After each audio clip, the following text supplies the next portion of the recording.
If you ever needed confirmation of how little Donald Trump and MAGA cared about Charlie Kirk, all you need to do is look to Dallas this morning, where a fatal ICE shooting has left 2 dead, and Donald Trump, J.D. Vance, and the rest of MAGA are already trying to use it for their political gain. But they have been caught lying, and those lies are backfiring. We are going to get into it all, but before we do, if I could quickly ask you to leave a like on this video, and if you haven't already and you enjoy our channel, to hit that subscribe button, because it goes a long way in supporting our work. Now, before we can get into this breaking news and why Donald Trump has been caught in this lie, I want to start with the most important truth that we need to hear right now about how the right is unfairly maligning our rhetoric and hiding the fact that they are the ones causing political violence. Yeah, actually. Or maybe just in addition, because we're just having a conversation about it. I would love it if nobody would use this kind of rhetoric anymore. And I think Amy Klobuchar made the point very well when Kash Patel was in front of the Senate this week, where she just said, I just want this to stop. I want people to stop demonizing each other. I want people to stop talking about each other this way. But that road has to go in both directions. And you say that the Democrats normalize this just in preparing for the show. Looking back at what Trump said about Kamala, even from just that short 107 days. She's a fascist, okay? She's a fascist. She's a Marxist, communist, fascist, socialist. Actually, she's not a socialist. She's gone, oh, that's funny. Somebody's got to explain this. This is a radical left communist fascist. Politics today is between these far left fascists led by Harris and her group. And I know that we are supposed to live in a world where we don't take Donald Trump seriously because he just splatters everything all over all the time, and so we shouldn't think he really thinks she's a fascist or whatever. But that kid sitting at home who's been radicalized online heard all those things too. Yeah, but he wasn't radicalized. Yes, but there is a reason that the Justice Department removed a study from their website showing that the majority of ideological motivated murders in this country, by far and away, were carried out by right-wing extremists. They took that down this week. Right, why? Because Either fascist is a bad word or it isn't. Republicans constantly call liberals communists and dictators and fascists and use words like Marxist that they don't understand. But when we correctly draw comparisons between Donald Trump and other fascistic regimes, it's a problem. Why? Because we're right and what you're doing is dangerous. We're not vilifying Donald Trump. Donald Trump makes himself the villain. What is stripping funding for pediatric cancer research? Is that a positive? Should we not vilify that? Should we not point it out? What is instructing your attorney general to go after your political opponents or else you'll be fired? Is that not a dictator? Is that not someone who is expanding an authoritarian regime? So no, us calling out Donald Trump is not vilifying him, and Donald Trump really doesn't care about the rhetoric from his side, as he said right here. Radicals on the right as well. We have radicals on the left. People are watching all of these videos and cheering. Some people are cheering that Charlie was killed. How do we fix this country? How do we come back together? I'll tell you something that's going to get me in trouble, but I couldn't care less. The radicals on the right oftentimes are radical because they don't want to see crime. They don't want to see crime. worried about the border. They're saying, we don't want these people coming in. We don't want you burning our shopping centers. We don't want you shooting our people in the middle of the street. The radicals on the left are the problem. And they're vicious, and they're horrible, and they're politically savvy. Although they want men and women sports, they want transgender for everyone, they want open borders. The worst thing that happens... I just think it is so important to come to these conversations with an honest truth about who is actually pushing rhetoric that puts people in harm's way and who is actually putting people in harm's way. That is Donald Trump's administration. That, of course, does not justify any of the violence that we saw today, which we are going to get into, but it certainly explains why people in this moment are so scared. When there are masked ICE agents patrolling the streets, of course people are going to be terrified, anxious, and worried about this administration. Now, that doesn't change the fact that political violence is not the answer to that, but Donald Trump's administration is carrying out political violence. And then they're doing so in response to any pushback in order to get political gain.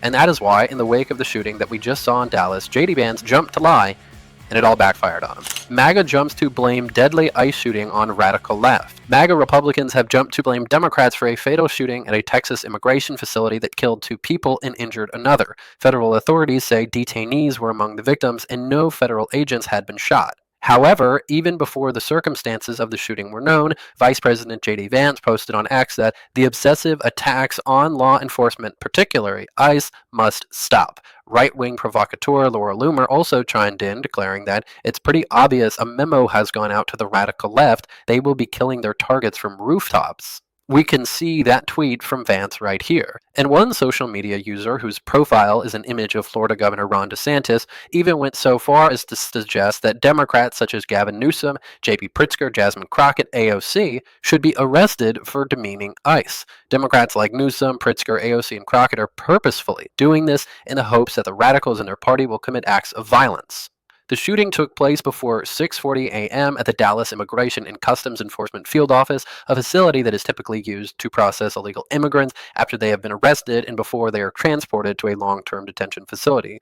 According to a preliminary police investigation, the suspect opened fire on the officer from an adjacent building. 2 people were transported to a hospital with gunshot wounds, while a third person died at the scene. The shooter died from a self-inflicted gunshot wound.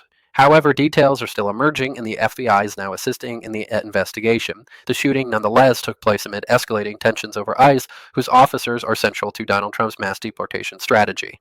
So before we knew the motives of a shooter, J.D. Vance is already ascribing political ideology, and MAGA is jumping to say that Gavin Newsom, Jasmine Crockett, J.B. Pritzker, and AOC should be arrested.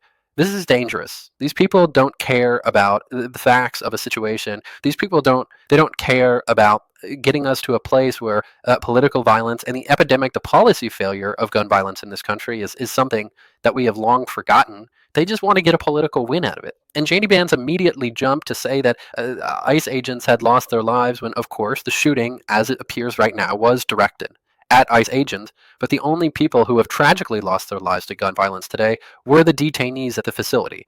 Is J.D. Vance going to ask for a state funeral for them, or does he not care because it's not as politically expedient for him? Okay, that's just the truth here. They will jump to ascribe motives as quickly as possible because that's what they're focused on. It is no longer thoughts and prayers from the right. It is the right immediately jumping to pray that the shooter was someone that they can claim to be radical left so Donald Trump can expand his authoritarian project. They just don't care except for what they can gain, which is why, before an investigation had even started, Ted Cruz said this. 2 weeks ago today that we saw a political assassination in Utah that tore the heart out of much of this country. This is the 3rd shooting in Texas directed at ICE or CBP. This must stop. To every politician who is using rhetoric demonizing ICE and demonizing CBP, stop. To every politician demanding that ICE agents be doxxed and calling for people to go after their families, stop. So this is Democrats again. This is the radical left. Oh, we're organizing people to go and commit these crimes. We couldn't organize enough people to vote for Kamala, people. Are we serious? And maybe we talk about the guns for a second. No, we're never going to talk about the guns. It is just embarrassing to have to live with a Republican Party that cries communist and says that Democrats are less than human and that our party needs to be destroyed and Donald Trump says we're animals, but then is also afraid of our rhetoric. Really ours? Our rhetoric? And I also don't want to lose sight of the fact that political violence is what ICE agents commit on communities, on immigrants in this country, on citizens, on children. There was a story the other day, and I apologize for maybe not having the details exactly straight, of ICE agents who essentially held a young girl hostage. So her father would leave the house and turn himself over to be detained by ICE. That's what we're seeing right now. It's one of the largest standing militaries in the world Donald Trump has built, with his ICE agents, who go into blue cities and tell people as they are beating up the members of communities, the immigrants, who just want a better life, who want to make our country better, who actually love our country. While they're dragging them away, they say, liberals already ruined America. Do you remember that clip from DC? That ICE agent? Liberals already ruined America. I can't ruin America. Liberals already did. A masked law enforcement officer dragging someone away, telling them to God knows where, said liberals ruined America. Sit with that for a second. That's what we're dealing with. That is political violence. It is. And for us to not treat it the same, call it out, be unapologetic in saying it's wrong, that is a failure on our part. That's what needs to be condemned. That's what needs to be covered more. We cannot let them win this battle. And it is. It's a messaging battle. We can't let Republicans extract as much political gain as possible as any tragedy that they want to say is the fault of Democrats and capitulate and vote to honor Charlie Kirk, the racist fucking bigot that he was, without saying, hey, if you want to talk about political violence, maybe stop dragging little kids out of classrooms. I don't know. And we say, and we still have, gotta say, a messaging fight coming up as it relates to a government shutdown that Greg Kazar spoke on right here. Look, Democrats are out here saying, we want to make sure you have your health care. We want to make sure that your costs are lower. Democrats should keep on advocating for the things that take care of everyday people, while you have Donald Trump saying he won't even have a meeting about keeping the government open. Donald Trump saying he won't give in to demands to save people's health care. I think we've got Donald Trump exactly where we want him, which is having to have a real debate about real people's lives. Trump wants to deflect and talk about Kimmel or Greenland. But if Democrats stay in the fight and make sure the conversation is about what matters to everyday people watching at home, then I think Trump is scared he's going to lose if we have to talk about the real issues. I know sometimes it might feel like we talk a lot about messaging on this show, but I think it's just so important, and this is a show where we talk about political issues, so I think it's okay. But we cannot let the media continue to frame this battle as one that Democrats are responsible for or losing. It's the same question around political violence.